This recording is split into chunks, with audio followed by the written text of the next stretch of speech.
estadual. Se a decisão não for cumprida, a SUTEP...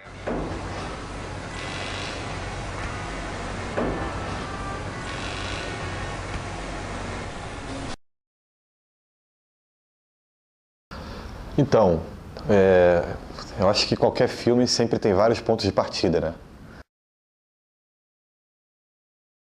Tem um ponto de partida que eu lembro, mais remoto, que foi no Festival de Cannes, em 2004, quando eu estava com o curta Quimera, participando. Estava sentado numa mesa de um café francês, assim, desses típicos, Festival de Cannes, com os amigos. E aí estava diante de mim aquele desfile de celebridades, de grandes atores do cinema mundial, pessoas famosas, aquele glamour todo, né, do Festival de Cannes.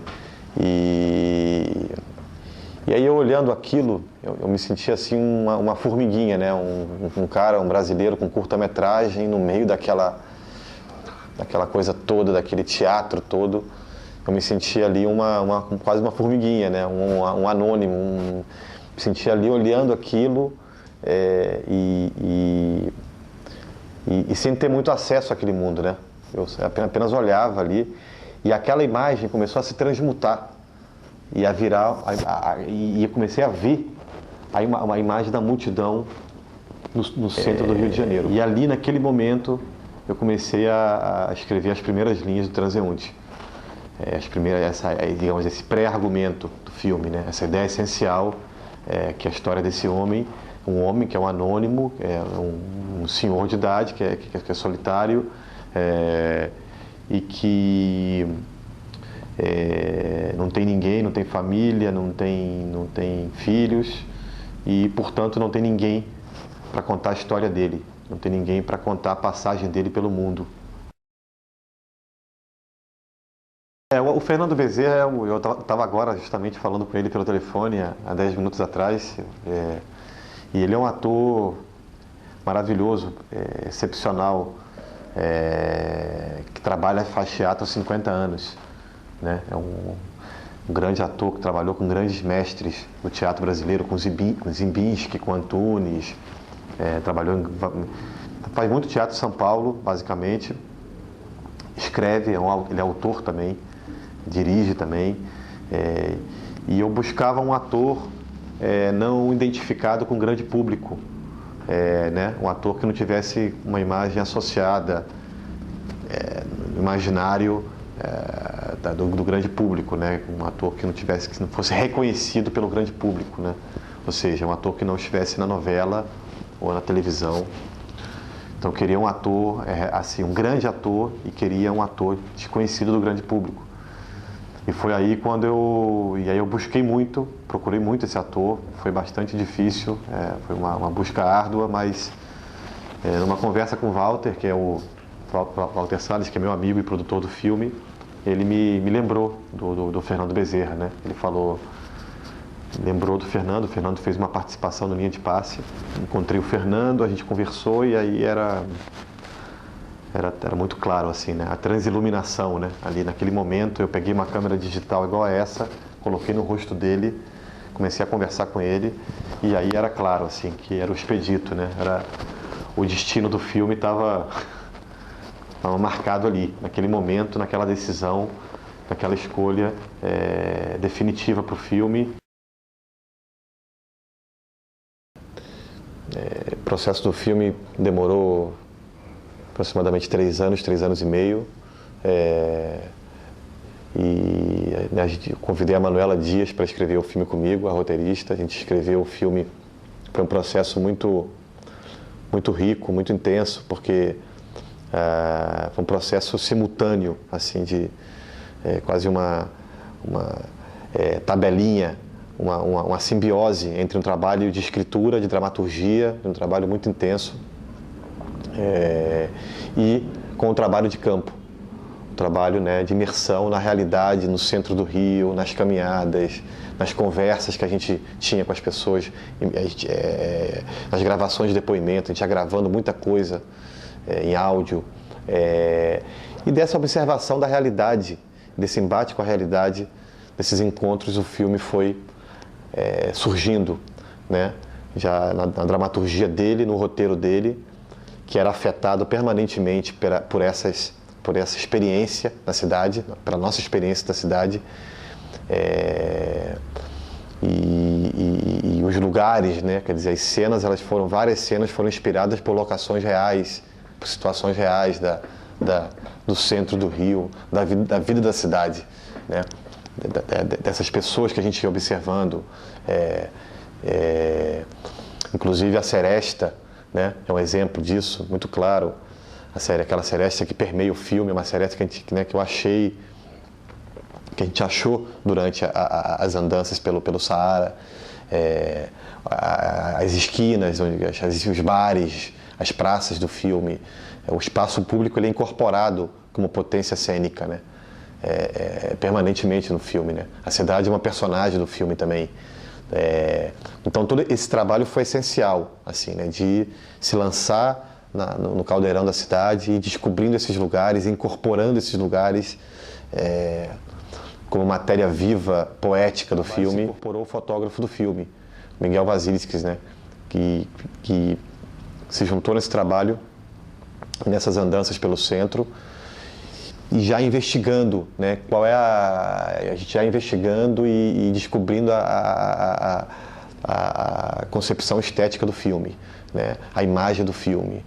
Que preto e branco é esse? Quais são as texturas? Quais são os contrastes? Qual é a espacialidade do filme? Qual é a estética do filme? Qual é o grão? Quais são os movimentos? Qual é a temperatura do filme? Né? Qual é a linguagem da câmera? Como que vai ser essa dança, né? Do real com o ficcional, né?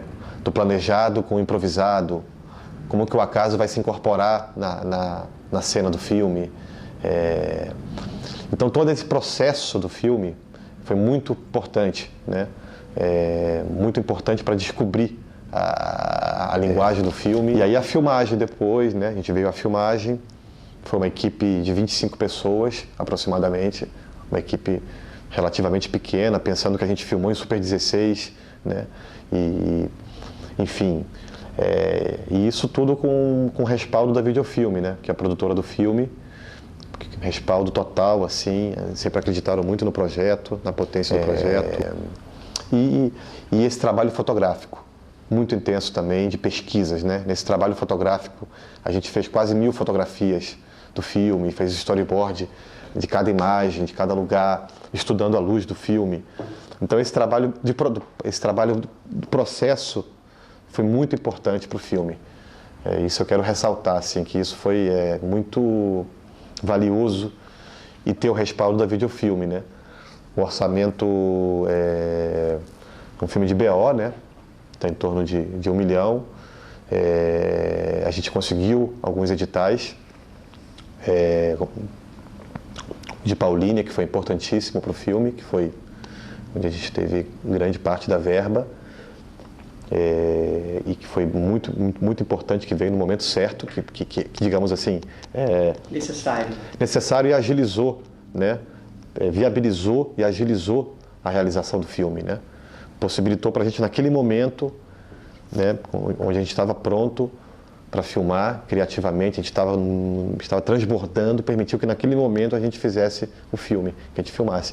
Foram 5 semanas e meia de filmagem, a gente filmou 4 semanas aqui, 1 semana e meia em Paulínia, e uma equipe maravilhosa, como eu falei, né? Como eu já citei, a roteirista, a Manu Dias e o Miguel Waziliskis, né? E aí uma equipe maravilhosa, todo com Edson Seco, que fez o desenho sonoro do filme, que já participou desde o som direto do filme, né? E trabalhou quase com uma pegada documental, né? Porque sem assistente, ele mesmo fez o microfone. Porque a dinâmica do filme, a dinâmica de filmagem... Pedia isso, né? Quer dizer, era nosso desejo, que a gente conversava isso muito com o Miguel, era esse, quer dizer, vamos fazer um filme em película, mas com uma dinâmica de digital. Então tinha momentos de filmagem, em si mesmo, da filmagem, que tinham 3, 4 pessoas só. Era muito intimista ao mesmo tempo, né? mas uma equipe muito reduzida e muito com esse espírito documental também, que eu acho que o filme tem. Que eu acho que o filme tem na linguagem dele e tem no processo dele, processo de criação e no processo de produção dele, né? Tem essa coisa documental que é da onde eu venho, né? Quer dizer, que a minha formação é essa, eu aprendi isso, eu aprendi o cinema através do cinema documentário. Acho que é muito enriquecedor, né? Porque eu me sinto muito feliz assim de ter começado a fazer cinema pelo cinema documentário e ter feito uma ficção agora, né? Ao mesmo tempo entendendo que tá tudo embaralhado. É uma aprendizagem mesmo, de vida e de relação com o mundo, com as coisas e com o entorno que você tem, de olhar para o mundo e de olhar para a realidade e se interessar pelo outro, né? E de ter curiosidade no contato com as pessoas. Acho que isso é o que rege. Eu cresci no Rio de Janeiro, assim, apesar de ter morado em muitos países da América Latina, ter morado um tempo fora, eu cresci muito na rua, aqui nessa cidade. E eu acho que os filmes que eu faço são filmes de cinema de rua. Mas eu acho que de rua, que eu acho que todos os filmes, eu acho que esse interesse pelo documentário, ele nasce muito dessa relação com o mundo e desse interesse pela metrópole, pela cidade, pelas pessoas, pelos anônimos, mas acho que surge muito da minha experiência de mundo, das minhas memórias, né? Eu cresci de pé no chão, jogando bola, indo para a praia, caminhando por aí, subindo comunidade, caminhando por aí, fazendo muita coisa pela cidade. Sempre fui um transeunte. Cresci nessa cidade e sempre me interessou, sempre andei muito mais fora de casa do que dentro de casa. Isso até os 16 anos, pelo menos. Então, os meus filmes todos, tem essa temperatura, esse afeto, essa inspiração. E nos filmes anteriores também, né? No Intervalo Clandestino, a gente tá toda a cidade do Rio, é a questão do imaginário político. No Pachamama é a América do Sul, né? É o movimento, é a viagem, essa paisagem que está em movimento, mas tem essa coisa urbana que é muito forte, também tem a coisa do campo que é muito forte, mas digo, tem essa coisa da luz natural que é permanente. No Rocha que Voa também é a cidade de Havana, que está presente no filme. Então, eu acho que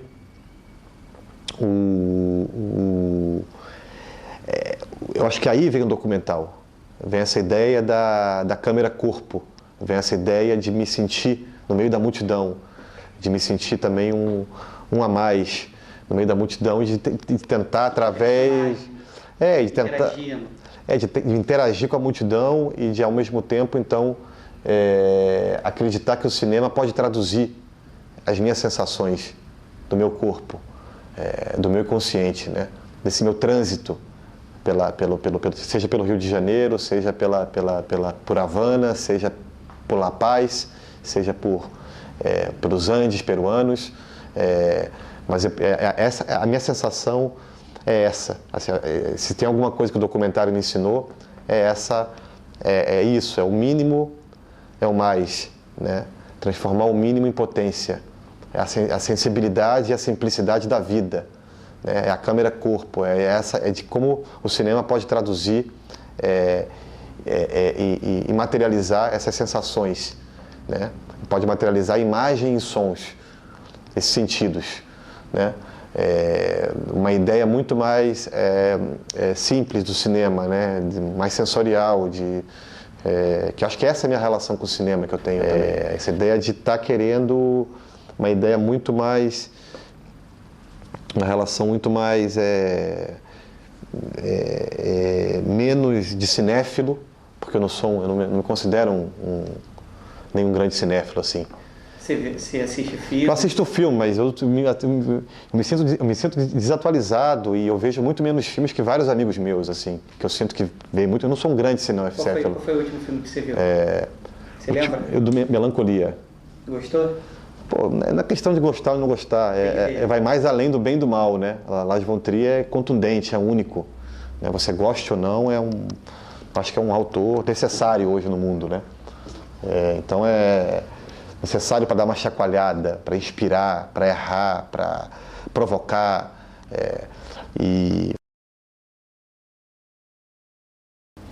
Então, a ideia do rádio, dessa narrativa radiofônica que permeia o filme e que é essencial para a narrativa e para a relação do personagem com o mundo, a ideia do rádio ela surgiu no roteiro. No argumento, foi uma das primeiras ideias do filme. Desse homem solitário que ouve seu radinho de pilha diariamente e é o acesso dele ao mundo, é a relação, né, a ponte dele com o mundo, né? Isso foi muito interessante porque eu desde moleque tenho muita relação com rádio, assim, eu ouço rádio desde que eu tenho 9, 10 anos, assim. Em todos os países que eu morei, até da América Latina, no Brasil, eu sempre ouvi o rádio como um mantra, quase. Seja notícia, seja jogo de futebol, seja músicas, seja programas, eu sempre ouvi rádio, desde moleque. A gente está no século XXI, 2011, né? Época da internet, da máxima tecnologia. Entretanto, milhões de brasileiros ouvem rádio ainda, né? Inclusive o Expedito, né? Ouve rádio de pilha e ele tem acesso ao mundo, né? Através desse radinho de pilha, desse elemento quase arcaico, quase anacrônico, isso é a ponte dele, é o acesso dele com o mundo. Então essa ideia já foi incorporada fortemente na dramaturgia do filme, né? E nesse momento, já o Edson Seco, que é a pessoa que fez o desenho sonoro do filme, se integrou no processo já. A gente já começou a fazer várias gravações, a criar um banco sonoro, radiofônico, a partir de orientações do roteiro. A gente foi conformando e reunindo essas notícias de rádio, né? Seja jogos de futebol, notícias, música. Ele começou a fazer essa investigação sonora, essa pesquisa, e gravar já e conformar esse banco sonoro. E isso na filmagem, isso continuou, a gente continuou gravando coisas na filmagem e pós-filmagem continuou. Então, a gente já foi construindo na montagem de imagem várias camadas sonoras radiofônicas, elas já foram afetando a montagem de imagem do filme, elas foram já sendo um elemento fundamental para a estrutura do filme, para a linguagem do filme, para a musicalidade do filme, para a poética, para a gente criar essa melodia do filme, né? E depois, na edição de som, ela foi aprofundada, né? Foram incluídos novos elementos radiofônicos, novas texturas. E é muito importante, né, nisso que eu estou falando, lembrar do processo de montagem, né, de imagem, né, feito pela Ava Rocha, minha irmã, que foi um momento essencial do filme, né, que foi ver o que funciona e o que não funciona do roteiro, né, o que a gente pode abrir mão. Saiu muita coisa? Saiu, a gente sempre tem muitas escolhas, né, então a gente teve que abrir mão de coisas e privilegiar outras coisas e descobrir uma coisa importantíssima na montagem, que é justamente que é um filme musical, que é um quase musical, né? Para rememorar um pouco o Hélio de Sica, né? Quase cinema, esse é um quase musical. O Transeunte é quase musical nesse sentido, né? O filme digamos assim, o fio condutor do filme é a música, não só o som, a parte sonora do filme, a música nas várias camadas, tanto na música radiofônica, do radinho, como a música da trilha sonora, feita pelo Fernando Catatal, brilhantemente, lindamente, quanto pela música da Seresta, dos cantores populares. Então o filme ele tem várias camadas musicais e a música vai tecendo o filme e vai orientando o filme, digamos assim, vai narrando o filme, né? Por ser um personagem tão silencioso, que fala pouco, a música ela vai pontuando as emoções do personagem e vai dizendo o que o personagem não diz com o verbo. E nesse processo de construção da montagem do filme, ele foi determinante, essencial, porque foi onde a Ave e eu, a gente descobriu a melodia do filme e esse espírito musical do filme, né? E descobriu também várias outras coisas, né? Descobriu as relações, né, da ficção e do documentário, né? Quando que a gente pode abrir janelas documentais para o filme, no meio da narrativa, né? Em que momento da narrativa a gente pode escapar, quase como parênteses poéticos, e para essa veia mais documental, da cidade, dos transeuntes, e quando que a gente tem que voltar para a narrativa do personagem, né? Então, a montagem ela foi essencial, inclusive porque na montagem já, como eu falei, a gente já foi descobrindo as camadas sonoras do filme, que foram aprofundadas depois com Edson, né? Mas já na montagem de imagem a gente já foi descobrindo essa coisa musical, da polifonia da cidade, como que o rádio, qual é o papel que o rádio tem no filme, qual é o papel narrativo que o rádio tem, né? Que tipo, né? Como que a gente vai trabalhando também essa voz interna do personagem, os silêncios, as pausas, né? Eu acho que hoje em dia essa ideia da câmera na cabeça e uma ideia na mão, ou uma ideia na cabeça, uma câmera na mão, né? Eu acho que é uma ideia muito contemporânea e muito pertinente, né, hoje. É uma ideia quase neo-vertoviana do cinema. A gente está caminhando para um mundo que vai ter mais câmeras que pessoas, né? Então, essa ideia é muito viva hoje, pulsante, né? Justamente nessa ideia da câmera-corpo, né? A gente está vendo uma produção imensa de filmes, e grandes filmes que não existiriam se não fosse uma revolução tecnológica também, né? Não só filmes documentários, mas qualquer tipo de filme. Quer dizer, existem muitos filmes que só existem justamente por essa tecnologia e essa ideia da câmera-corpo, da câmera digital, né? Da câmera... essa ideia da câmera como uma extensão do corpo hoje. A câmera como ela é um instrumento musical, ela é como um pincel, ela é como uma caneta. Então essa ideia da câmera na mão, uma ideia na cabeça, ela ganha múltiplos sentidos, ela se redimensiona hoje, né? E de uma forma muito potente, né? Porque a gente ver vários filmes sendo feitos hoje no Brasil e no mundo, feitos por uma pessoa, né?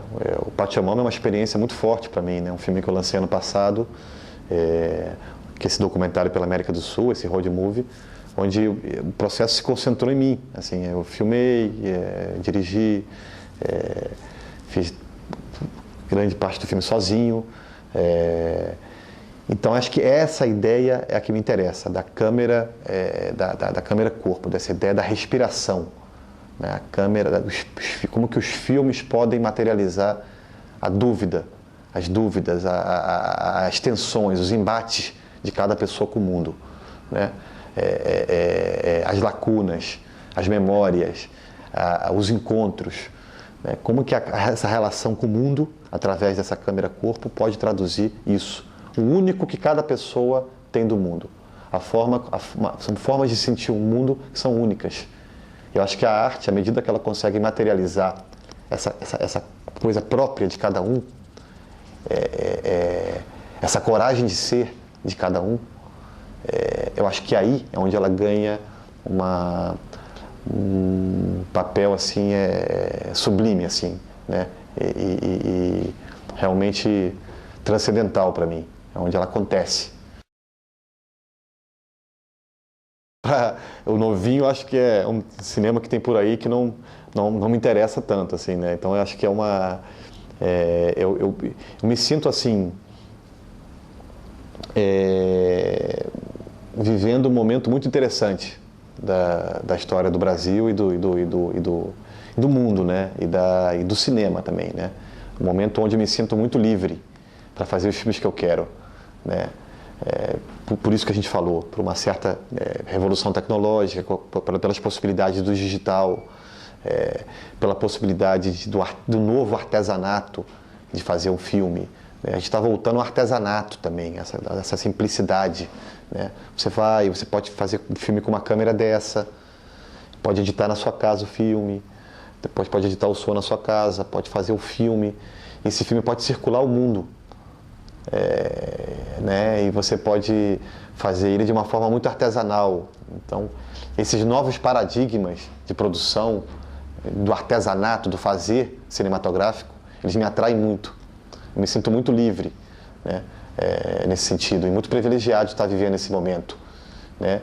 E muitos dos filmes mais interessantes estão surgindo desse novo artesanato, né? Desse novo cinema brasileiro, né? Tanto de filmes de baixo orçamento, feitos com equipe muito reduzidas, ou filmes feitos por coletivos, e filmes documentários também, filmes que estão trabalhando essa desfronteira entre o documentário e a ficção, que estão experimentando novas narrativas, né?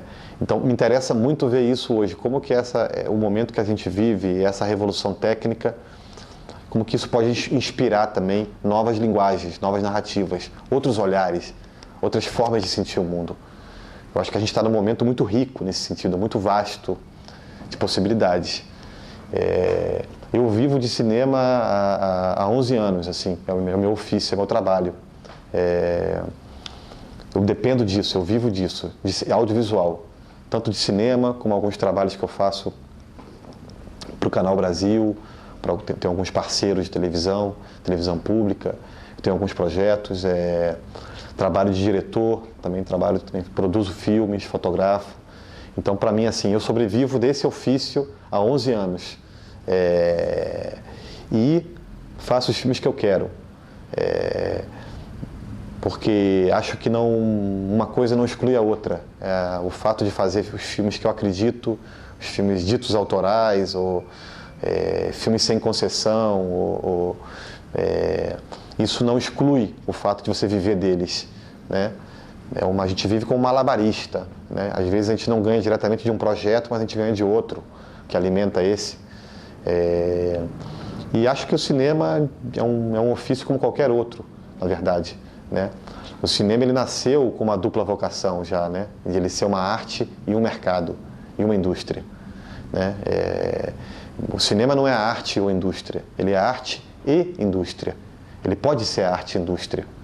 Essa é a natureza, é a força originária do cinema, aliás, né? E acho que é isso que a gente tem que lutar, né? Para a gente poder, para o artista, para o cineasta, ele viver do seu ofício, né? E eu não vejo o público como uma coisa acéfala, sem rosto, né? O público é muito diverso, né? Eu não subjugo o público é muito diverso. Existe pessoas existe tanta quantidade de filmes quanto quantidade de pessoas no mundo, é diferente. Então tem gostos e tem sensibilidade para apreciar diversos tipos de filme, né? Um filme traduz a alma do autor, de quem faz o filme. Mesmo quando o filme não tem alma, isso já revela uma alma, isso revela alguma coisa de quem faz e das pessoas que fazem. Então cada um tem que a sinceridade de cada um do que pode fazer, do que quer fazer, do que ambiciona fazer, e do que quer fazer, do que deseja fazer, da forma como sente o mundo, né? Eu assim, acho que, por menor que seja o público de um cineasta, de um autor, o que importa é a sinceridade daquele público e a sua sinceridade ao fazer um filme. Não é a quantidade o único parâmetro que pode definir o cinema, nem uma cifra, nem um valor. A gente não pode reduzir o cinema a isso. Seria muito medíocre, seria muito pobre reduzir o cinema a um debate meramente de mercado, de valores, de cifras. Eu acho que seria realmente assassinar o cinema, isso. A economia, ela é um parâmetro, sim, e ela é um parâmetro importante, que tem que ser avaliado, mas ela é um dos tantos parâmetros, né, que conformam que conformam isso que a gente chama de cinema, né, de audiovisual, desse ofício, dessa profissão, dessa atividade, né? Quer dizer, então é uma atividade. Então existem outros parâmetros que são fundamentais, né? E um filme ele não existe só de imediato. Nenhuma obra de arte existe só tem uma função imediatista ou factual. Não, tem filmes que estão em cartaz há 60 anos. Né? Filmes da Novelle Vague, do cinema novo, do neorrealismo italiano, né? Vertov está em cartaz há 80 anos, né? Então é isso que a gente não pode esquecer, que a gente não pode perder de vista, né? Porque senão a gente estaria reduzindo o cinema a um produto como a arte, como um produto como qualquer outro.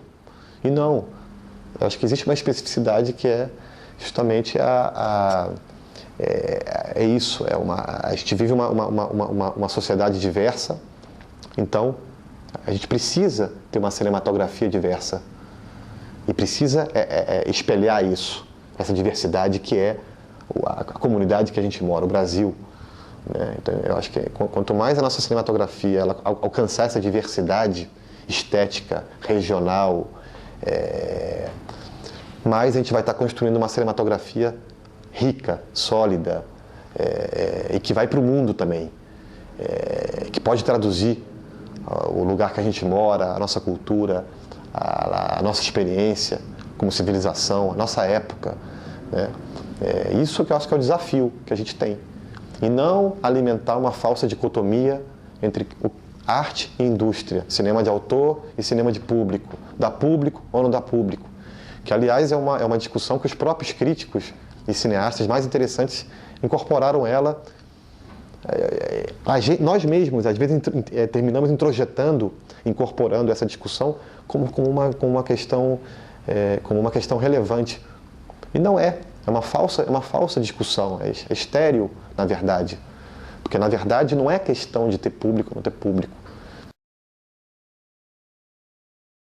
Quem é que sustenta um lançamento desse? Qual é a verba para o lançamento desse? É uma coisa artesanal. Poucas salas, uma coisa pequena, uma distribuição pequena, que tem pouco alcance.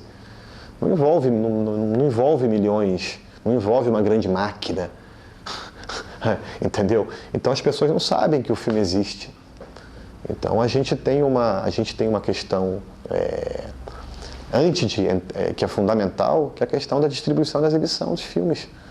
Né? Quer dizer, é a questão mais grave do cinema brasileiro hoje. Isso tem que ser discutido. Eu acho que é necessário repensar esse espaço social do cinema. Né? Esse mercado, da forma como ele existe, de salas de cinema, 2.000 e poucas salas de cinema, é um mercado que está minado, está invadido pelo cinema americano. Então, você tem filmes que dão milhões de espectadores e tem filmes que não chegam nem a 100 mil. Tem dois polos. Quer dizer, o desenho desse segmento de distribuição e exibição, ele alimenta, ele reproduz essa lógica de que o cinema tem que ser arte ou indústria. Então ele alimenta isso. Enquanto, na verdade, eu acho que a questão é a gente repensar esse espaço social, reinventar ele, não só através de novas salas de cinema, como principalmente através de um circuito digital, popular, democrático de cinema. Onde a tecnologia ela tem um papel fundamental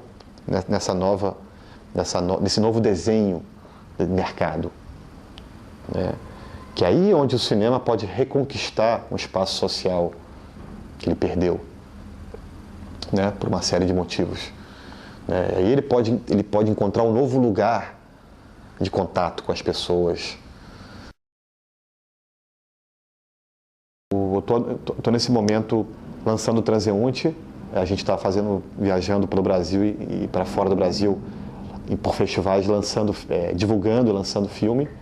O filme está em cartaz no Rio, em São Paulo. A gente participou agora do Festival de Telluride, nos Estados Unidos. Semana que vem estamos indo para Biarritz, na França. O filme está passando em vários estados do Brasil. E vai continuar o percurso dele. E aí estou produzindo um filme da minha mãe, da Paula Gaetan, chamado Sobre a Neblina. A gente terminou de filmar anteontem o filme lá em Minas Gerais. Um filme belíssimo. é inspirado no romance da escritora mineira Cristiane Tassis. E estou em fase final de montagem de um filme novo chamado Jardes, que é um filme com Jardes Macalé, que é uma ficção musical. A gente está em fase final de montagem, o filme deve ficar para o início do ano que vem, que está sendo também uma nova descoberta aí, que surgiu a partir do encontro com esse artista múltiplo, revolucionário, que é o Jardes Macalé, né? Que é um dos artistas que eu mais admiro. Então o filme é sobre a relação dele com a música, mas não é um documentário, não tem depoimentos, não é biográfico, é uma narrativa que acompanha o processo de criação dele e de gravação do novo disco dele.